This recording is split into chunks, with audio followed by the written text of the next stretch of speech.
Hey Aries, welcome to your reading, your forecast for the week, November 29th through December 5th. This is going to be for Aries, Sun, Moon, and Rising. My dears and my darlings, you may stumble upon this video outside of that date. Don't you worry, you're going to find it whenever you are meant to find it. But we're going to connect here and we're going to see what messages are coming up for the Aries collective, Aries, Sun, Moon, and Rising in the week ahead. One more shuffle here. All right, let's get right on into it, my dears, and see what's coming up for you guys in the week ahead. Last week I did a card of the week because I was not able to get the weekly forecasts out. But I'm going to continue with weekly forecasts, but I've been thinking of doing a card of the day, like to kind of touch base every morning. I don't want to get overly ambitious, but you guys will have to let me know in the comments if you like having a weekly message and then a quick little card of the day in the shorts. Let me know if you guys think that that's helpful. If it's helpful for enough people, then I might start doing that. Now, this is nice. This is good energy, right? Aries, we're kicking it off here with the Fool. First and foremost, the Fool is major arcana. Anytime the major arcana cards come up, this is a really significant time in your life. You're coming into a shift, you're coming into a new chapter, and the things that you're experiencing are directly connected to what you came here to experience, what you came here to master, what you came here to accomplish. So anytime that we're at this kind of a new beginning or a crossroads, our angels and guides are definitely around us. They're helping us through the transition. Basically, you can't fail. As long as you keep moving forward, you can't fail because you have help, you have support. Now, the Fool indicates some type of a leap of faith. You may be feeling really led and really guided to do something that's not making sense to a lot of people. They might be like, Aries, what in the world are you thinking? And I feel for a lot of you, this is directly connected to like a really big career change.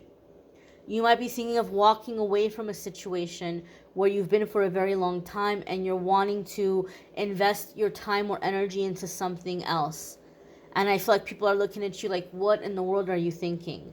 It even came up in your love reading for December, if I'm not mistaken. Aries, correct me if I'm wrong in the comments, but if I recall correctly, the love and romance reading for December, and I'll link it in the description, but the love and romance reading for December for Aries was like some of you were turning over this new leaf, and some of you were like getting a new training or like going somewhere because you were changing like what you were doing for a living, or you were changing the way that you were living your life, and you were meeting a really significant soulmate that was going through the same process, that's going through the same thing. So I feel, Aries, there is a sense of transition in your life, but the Fool card gives me the sense and the feeling that you're not like up in the air. You're not like up in like limbo, like I don't know what's next for me. You're jumping into it.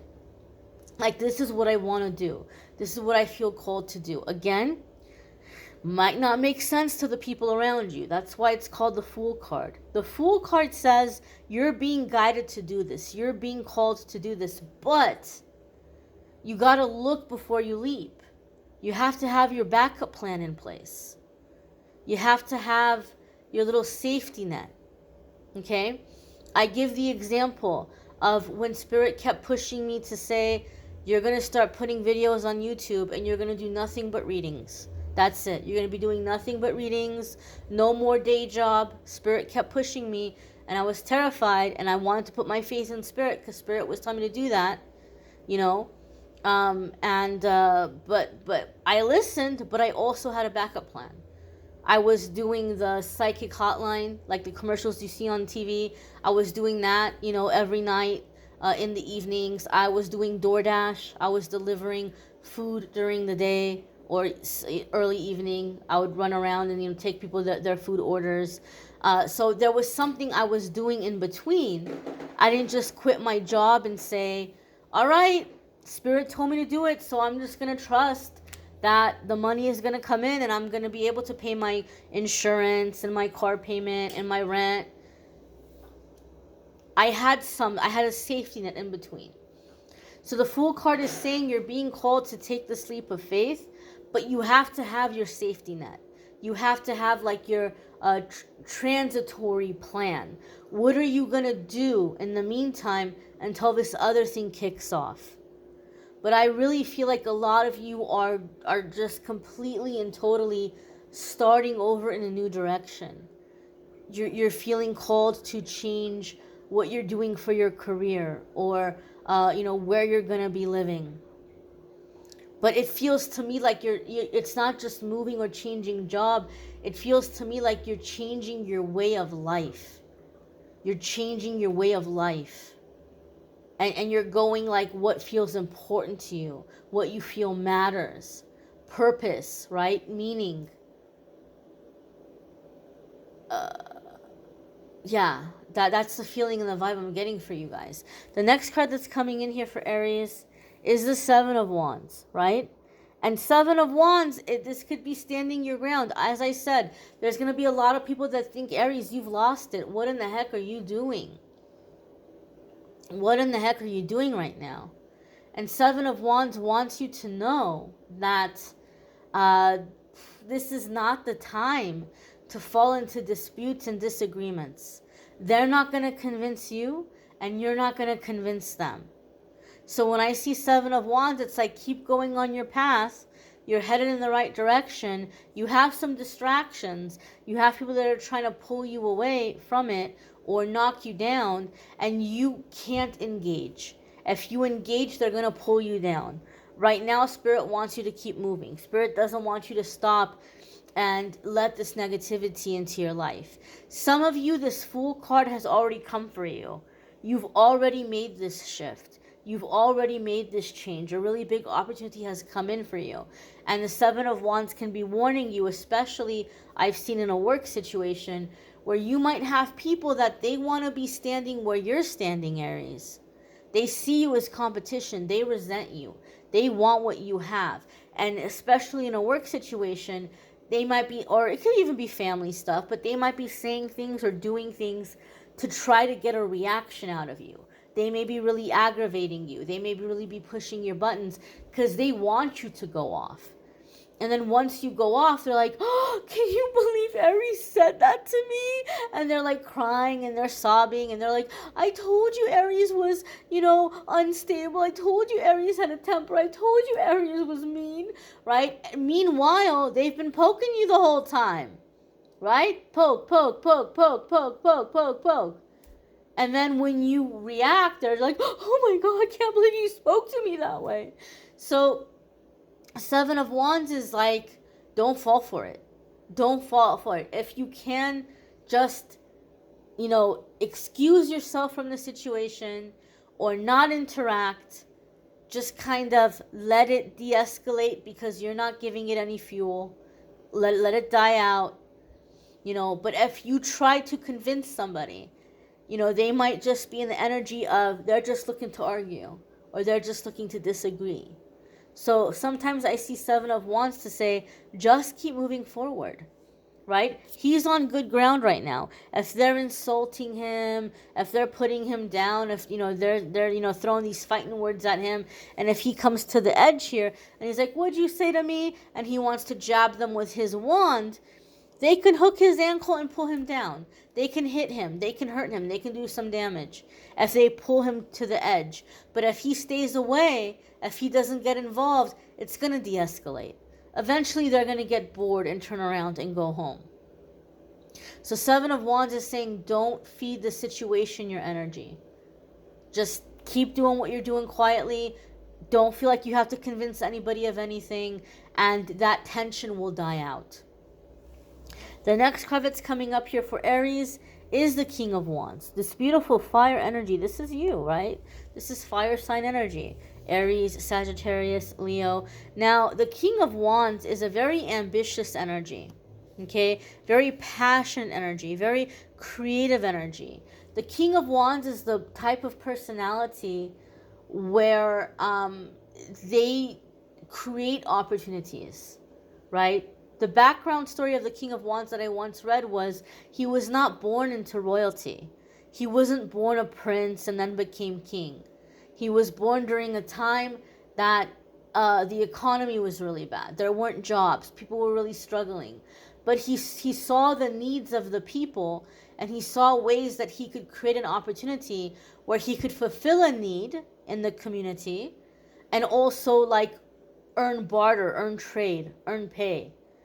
So it was like, well, the people are improving because their needs are being met, and I'm improving because I'm getting what I need to get by. And people were really blown away by this. And they're like, we want you to lead us. We want you to teach us. We want you to help us build, right? We want you to help us create. And so the people basically made him king. And the King of Wands is going to have a soft spot in his heart. He's going to know what the struggle is. The King of the Wands, King of Wands is the self-made man, right? Nobody ever handed him anything. Nobody ever gave him anything. Everything he has, he worked for. And he created this really high level of success. And so he's going to occasionally see somebody and be like, oh my gosh, that person reminds me of when I was younger. And they're going to have a soft spot in their heart, and they want to teach people. They want to help people improve their lives. This could even be business mentorship. Some of you are wanting to do some kind of business mentorship or training or teaching. It's like you've made your way out of the struggle, and you want to help other people who maybe were born into situations where they don't have opportunities. They don't have people helping them. They don't have people saying, oh my gosh, here, let me help you out. Let me teach you. Let me train you.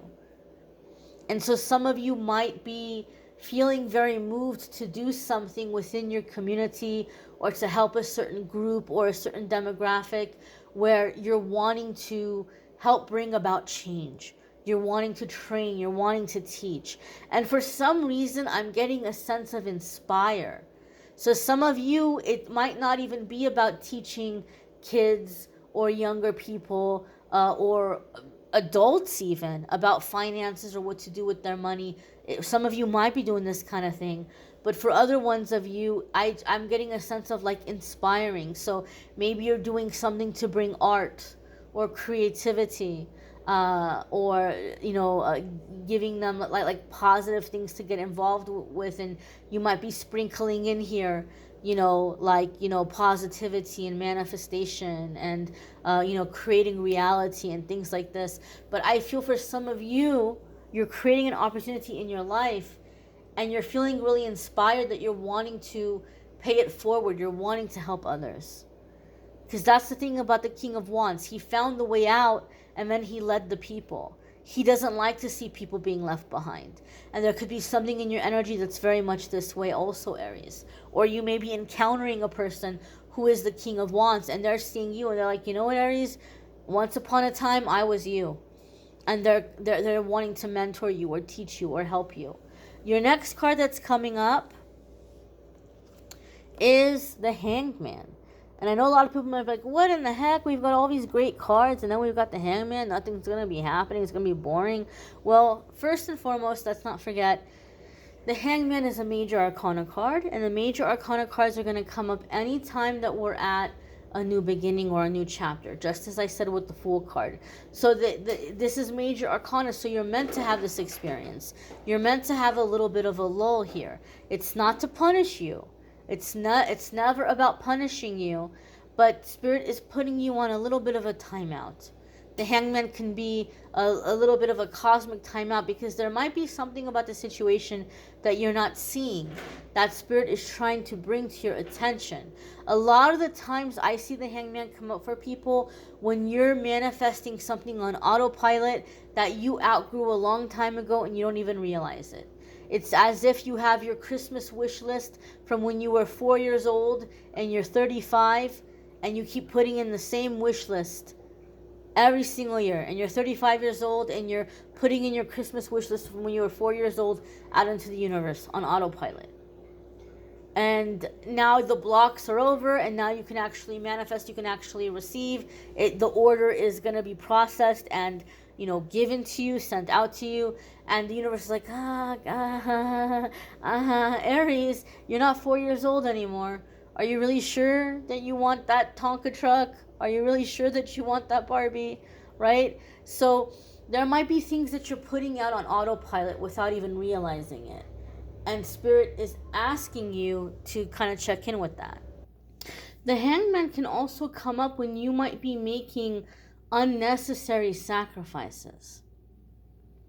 So this is a good time for some inner work, for some reflection.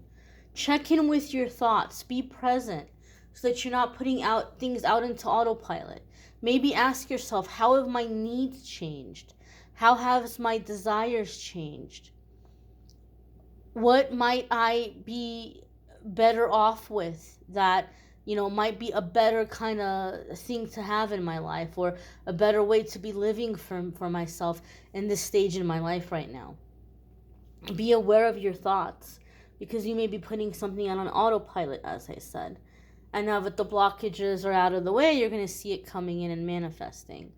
You might be making unnecessary sacrifices, whether it's something you're wanting to do that you've been putting off, or something that you've been telling yourself that you can't do. So again, this is a good time for prayer, for meditation, for reflection, to check in with your thoughts, your way of thinking, how you're looking at the situation, because there's a really big chance here for leveling up. Okay? Your next card here is the Six of Swords. And the Six of Swords is smooth sailing, right? It's clear and calm waters. Getting away from drama, getting away from chaos. It can be disconnecting from a chaotic situation and just saying, I'm no longer going to take part in it. I'm no longer going to let it suck me in. I'm going to remove myself from the situation. Or it can be full on getting up and going somewhere. There can be an element of travel, right? Now, some of you have heard me say this in other YouTube videos. The Six of Swords kind of makes me chuckle because there's history with the Six of Swords in my readings. Over the years reading for people, when the Six of Swords has come up for the people I'm reading for, or even if I pull cards for myself, without fail, I have Six of Swords come up when, like, you're just taking a trip, or you're just going to go check out this place, or you're just visiting a friend, and you think it's just a trip. You might even have it in your mind. You might be going there with the intention of saying, let me go check out this place. Maybe I might move there one day. Maybe I'll retire there. Maybe I'll move there in a year. Let me just go get a feel for it. But then once you're out there, boom, boom, boom, pow, pow, pow, things are lining up. And before you know it, you're moving. I had that happen to me not that long ago. I was visiting a friend. Next thing I knew, I was signing a lease. So I've seen it happen in my own life. I've seen it happen for the people that I'm reading for. You might have somebody who's saying, hey, come out here and stay with me for a little while. Like, come out here and visit. And the next thing you know, a job has landed in your lap, or a perfect living arrangement has landed, or you're comfortable there. You're like, I think I'm going to stay. So don't be surprised if some of you have some kind of a travel plan that turns into this impromptu relocation. I've seen it happen time and time again. Obviously, that might not be the case for every single one of you, but I definitely have seen the Six of Swords come up in that way. Whatever the case, whether this is a physical relocation, or whether this is disconnecting from drama and a chaotic situation, Aries, we know that you're going to be in the energy where you're going to have a calm mind. You're going to be able to check in with yourself. We talked about being present of your thoughts, being present in your thoughts. Six of Swords is you're in the energy where you can actually do that. So some of you maybe are making time for quiet time, for disconnecting. Maybe if you live in a busy, chaotic household, maybe it's not drama, it just might be busy, busy, busy. Maybe you're kind of working your schedule around where you're waking up a little bit early, or you're staying up a little bit later so that you have the quiet time, you have the downtime, you can check in with yourself, uninterrupted and undisturbed. Okay? And figuring out what you want to do and where you want to go and how you want to do things. So there could be a way in which you are managing your time that's giving you like quiet time, peaceful time, thinking time, planning time. You may want to check out your moon sign, your rising sign. Some weeks that might resonate more for you than your sun sign. You may want to check out the love and romance readings for December. Those are linked in the description. If you would like a private reading with me, you can schedule by going to calendly.com/amethystangelite. The 2022 12-month forecast, you're going to be seeing them popping up on the 29th. I believe Monday is the 29th. Also, I might be doing card of the day in addition to the weekly forecasts. Let me know if you guys find that to be helpful. If it's helpful for enough people, I might continue to do that, where I give you guys the weekly message and then start off the day with like a quick little card in the YouTube shorts for the different signs. So, I don't know. You'll have to let me know if you think it might be a good idea. I thank you all for watching, liking, sharing, commenting, subscribing, and I'm wishing you all a wonderful week. Take care.